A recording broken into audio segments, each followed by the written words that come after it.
No, don't do that.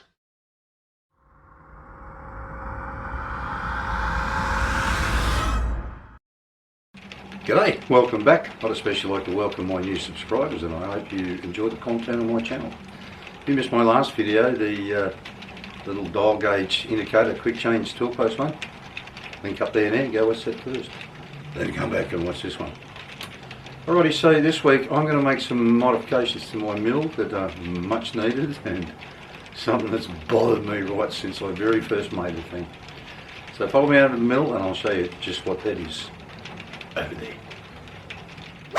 Alrighty, so it is a bloody wet miserable day again here today. You might be able to hear the sound of the pitter patter of rain on the roof. Alright, so the only way I've ever had of ejecting tools out of the spindle is to belt the shit out of that, and it's always bothered me. I mean, it really bothers me because you're hammering down on the, well, luckily this thing hasn't got angular contact ball bearings, it's got tapered rolls, so they'll probably take a bit more punishment than an angular contact ball bearing does. And I've often wondered, how can I make a drawbar that is self-ejecting, you know, so it'll stay in there, it'll eject the tool.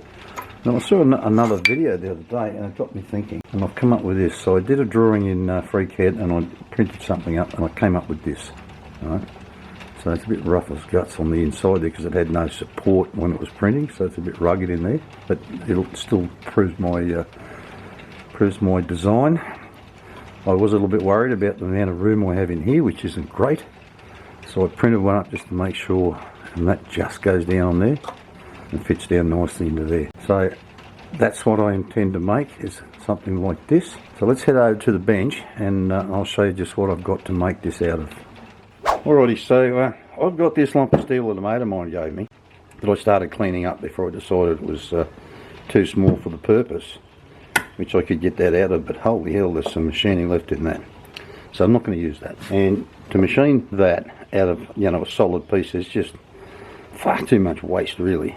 I did look to see it buying a hollow, but I couldn't find one around this size with a hole around that size in it, so I bought that. The guys that get this from, normally they have an option. What have there? Lights are flickering on and off. They normally have an option for a 150mm long piece, but this size here was 300 or a metre, so I just bought a 300mm piece. Now obviously that is too small to make that out of. Alright, let's move that over there a bit where you can see it. So it's too small to make that out of.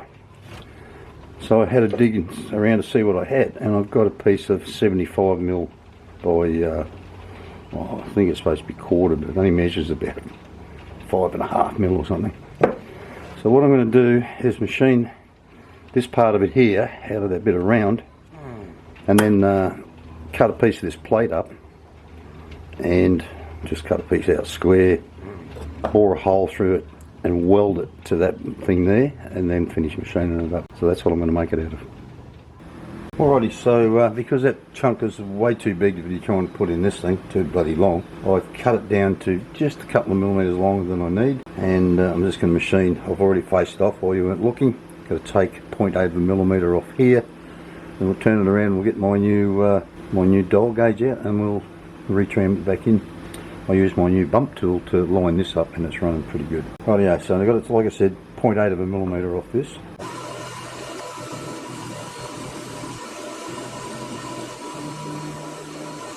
Dogs, be quiet. Righty, so that's that part of it done. Just put a bit of chamfer on here.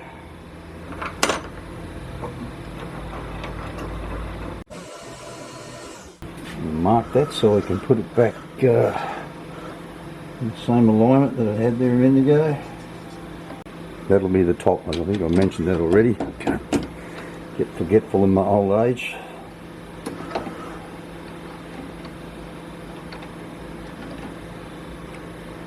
Get that tool out there. See what that looks like. Not too bad. Shoot it with the bump tool first.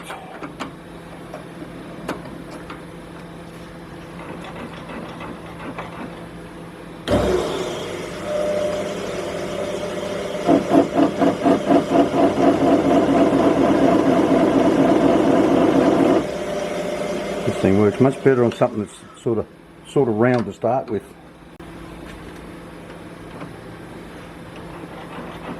Now, one issue I do have is how far out this sticks, but I don't think it's that much of a problem because I'll just tip this around a bit to get it away from the chuck. Oh, it won't twist around, that's bloody problem. Won't twist around because there's a bit on the bottom. Didn't think about that. It's not going to go in there. Oh well, we won't be using this one on here. I'll have to do something about that. Maybe I can. Well, that's going rusty already. Bloody hopeless. It's been so wet here lately. Maybe I can, because there's nothing in here that matters, mill that corner off, which will allow it to twist back around a bit. Anyway, that's something I'll have to look into. Just throw this other indicator on here and just check it. Just make sure it's running reasonably true.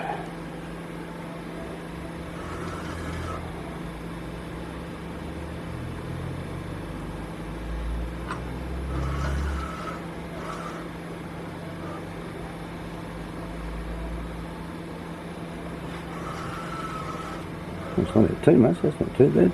0.12.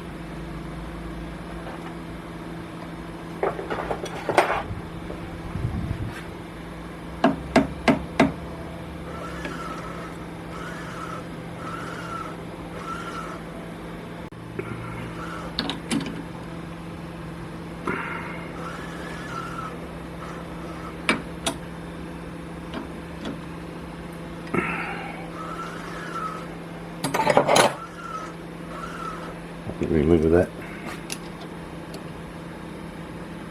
Shit, too bit to come off there, but I suppose it can be a little bit higher, it doesn't matter. Just means it'll be a bit thicker on the top, but a bit stronger.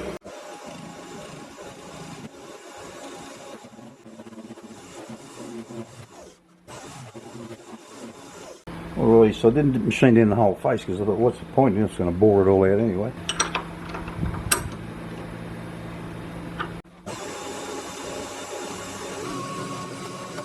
Bugger! My drive belt for the power feed just broke. I think I've got another one in the cupboard, but I'll just machine this by hand and I'll go looking for it later.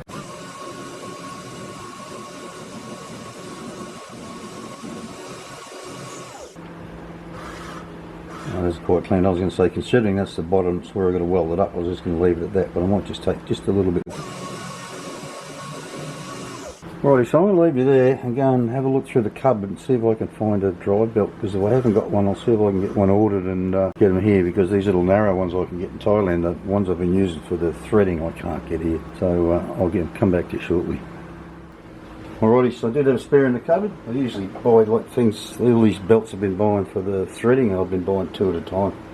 It's always nice to have a spare, especially if it takes forever to get them. Let's do something about drilling some holes in here and then boring it out. I'm glad I did have a spare because there's no way I want to bore that out by hand. I'd rather power feed it.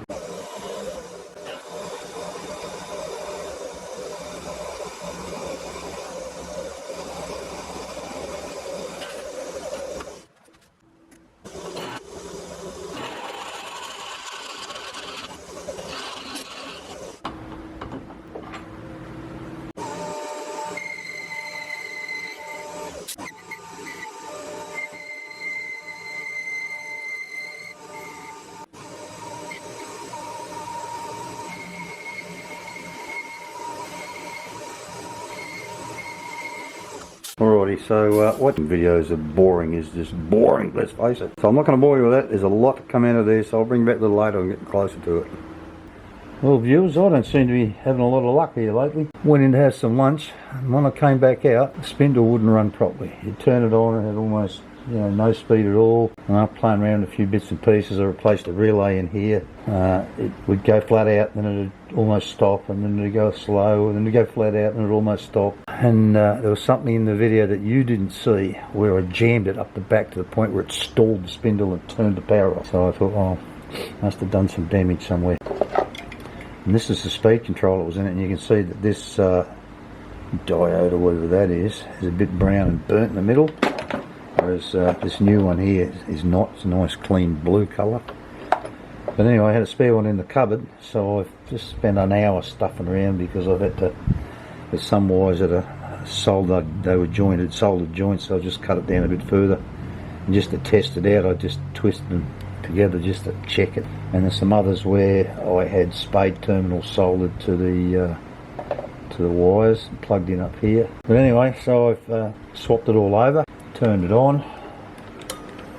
Now the spindle is not playing up as much, but I can't control the speed. Have a listen to this. This is turned all the way down, just flick it on.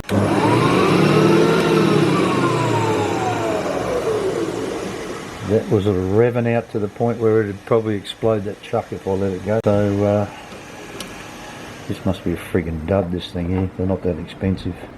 So I'm going to have to order another one. I don't remember whether I can get them here in Thailand or whether I've got to order them from China. Just as well I'm weeks ahead. So that puts the kibosh on this job for a while. I mean, I could pull that thing I was working on out of there, put it in the mill and just finish boring it in the mill, but I don't want to do that.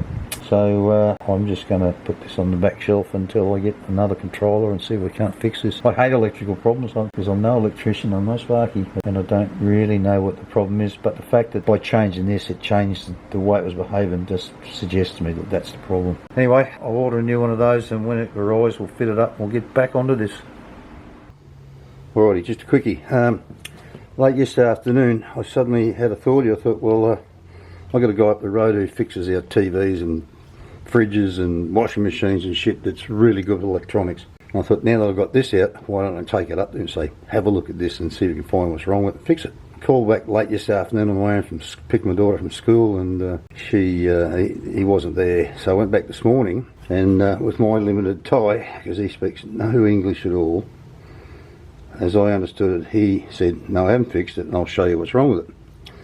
And he came in there, gave me his eyeglass, had a look, and then he gave it to me, and I couldn't see it, but I think he was intimating that down in here, let me see if I can get this to focus. Come on, focus, Daniel. Focus. Just here, I don't know if you can see that bit of solder there. There was a crack in it there. So that could explain why 1 minute it was going slow, next thing it speed up, then it go slow. But anyway, so he just scraped that green off. Actually, you can see, if you look carefully, you can see like a line running around here, like a circuit, just under the green shit. So he just scraped that green stuff off, tinned it, cut a few strips of copper wire, twisted it, and then tinned them and soldered that across there.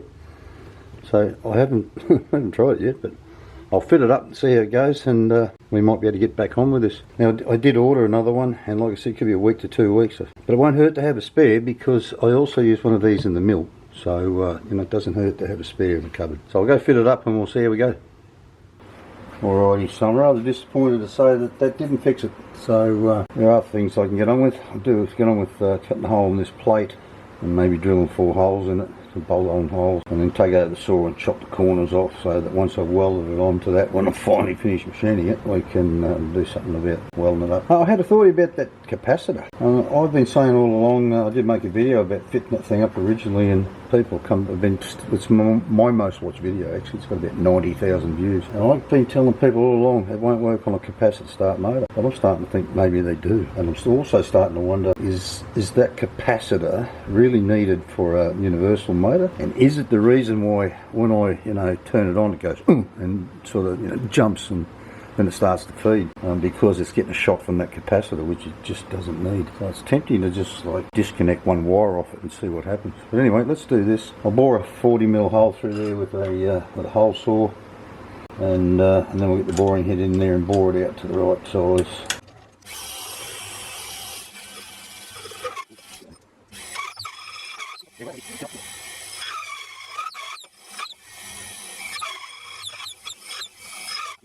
That must be really blunt, this thing. It kind of feels sharp, but anyway, I'll just have to go the long route and shove some drills and things through, so I'll do all that and fit up the boring head, and once I've done I'll come back to you. That 40mm cutter must be pretty blunt, because this 28mm one's going through without too much drama. Alright, so I'll get that boring head in there and get that done. Alrighty, so while you weren't looking, I've cleaned all that up.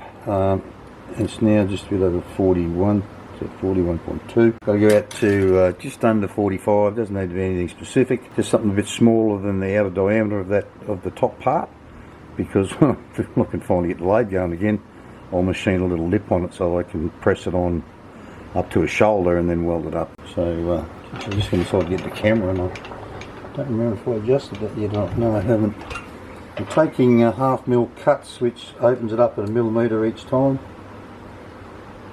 So I'm going to go another, what's that, we'll go 3 adjustments and see how we go.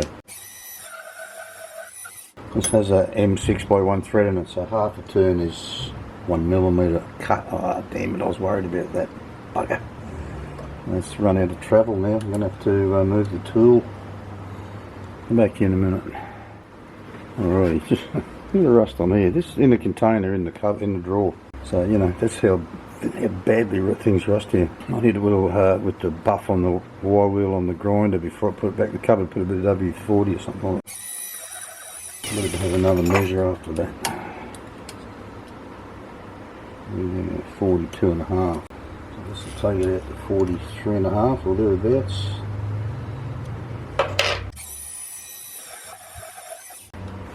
Sanity check.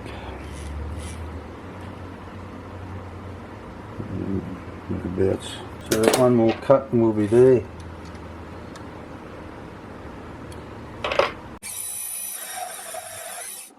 Really need to make myself up a tool for that'll let me chamfer these holes when I do use the boring bar. At the moment I've got nothing to do it with.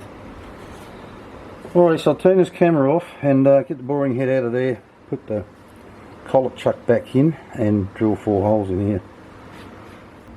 Alrighty, it's starting to rain. You could hear some thunder rumbling around there before, but just rain's starting now. That's a 6mm spotting drill. I want 6mm holes, so I'm not going to bother with a drill. I'm just going to get right through it with that.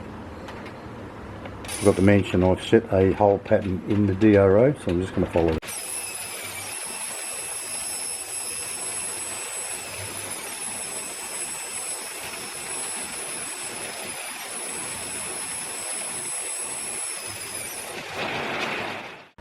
Alrighty, so the new speed controller got here in only 8 days, but I ordered it from Lazada, not from AliExpress. I think I figured out what's going on with AliExpress too, because there are things I ordered before that controller on AliExpress that have just seemed to have gone into no man's land. One item hasn't moved for 8 days in its tracking, and I got a feeling that a lot of this stuff's being flown in, and I think what's happening is they're being consolidated into one container, and until that damn container's full, it's not going anywhere. And I think that's what's going on, not 100% certain. But anyway, so it's very late now, and I've just fitted all this up. I have checked it, so I do know that it fixed the problem.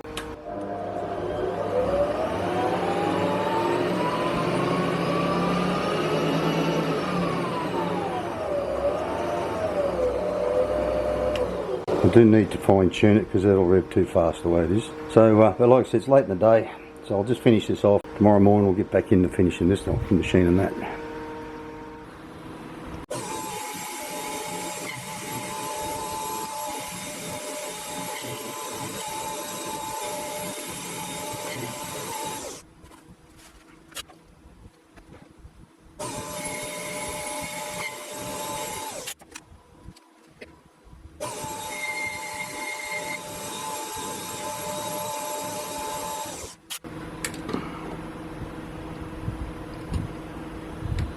Alrighty, I was struck with a massive amount of disappointment first thing this morning. Fired her up, made a few passes, next thing started to slow down, and it slowed down, I just went, you biatch, you're back. So I thought about it for a while, I didn't really know what to do. In the end I pulled the motor out and checked the brushes just to make sure they were okay. And they were fine, put it back. And then I started thinking, is it the, I mean these universal motors have a tachometer built into them so that they can compensate for load. I started wondering, is it the tachometer that's causing the problem? Googled that, and came back with no, it shouldn't affect it at all. So I just went, stuff it, I'll order a new motor just in case that's what it is. Well, I could have saved myself 1,500 baht because it suddenly occurred to me after I was having lunch that maybe it was the potentiometer. Maybe that's the problem. So I came out after lunch and I fitted up the potentiometer, the new one, out of the one that just arrived here. Bingo, fixed it. And it was too late to cancel the motor, so I've got a spare motor coming now. But anyway, now I've got to pick up the chamfers on this.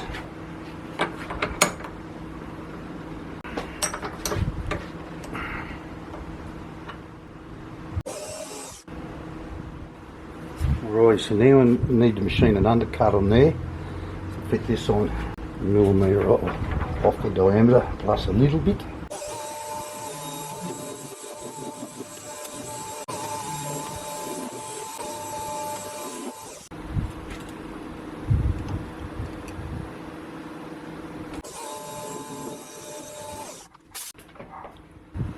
I'm going to be bending the plate trying to push it on there.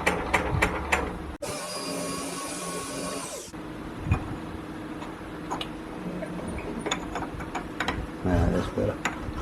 Well, I'll be able to clamp it up on there and then weld it around here and then weld it on the other side. Alright, so I've got this welded up both sides, and even though I absolutely smothered it in anti-spatter, the inside's got shitloads of it in there, big chunks, big blobs of it too, which means I'll have to run the boring bar back up in there to clean it up. Just tiny little bits on the outside, but that'll all cool down and we'll do something about cleaning it all up. Alrighty, after spending an eternity trying to get that to run something like true, I've managed to clean it up. So now I'll turn it around and do the other end, but I won't bother videotaping that. This video's getting a bit long as it is. So when I've got that done, I'll come back to you. Alrighty, so that's about as cleaned up as I want to make that. Now I reckon there might be a few of you wondering why I have not yet cut these corners off and turned that round, because it's got to be round. So follow me over to the mill and I'll show you why. Alright, so the reason I haven't cut those corners off is I wanted to be able to put it back in here after it was welded up, because I knew there was half a chance that these holes would not have room for the bolt heads and everything else. So I wanted to be able to clean that up, hold it more easily because it's still square. But that's why. So I've been right around there and just checked everything's still okay, lined up. So we'll get in there and just run this in there and flatten things out around the sides of the head of the bolt.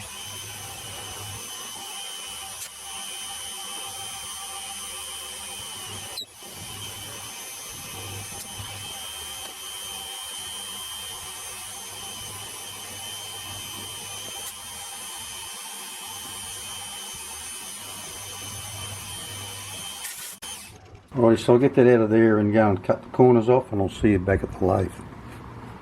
Alrighty, so let's finish this thing off.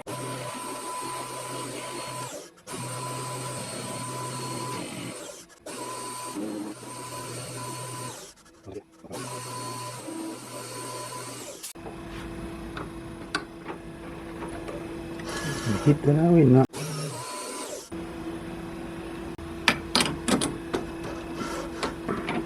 Alrighty, a bit of a burr on there, I might just run a file around that.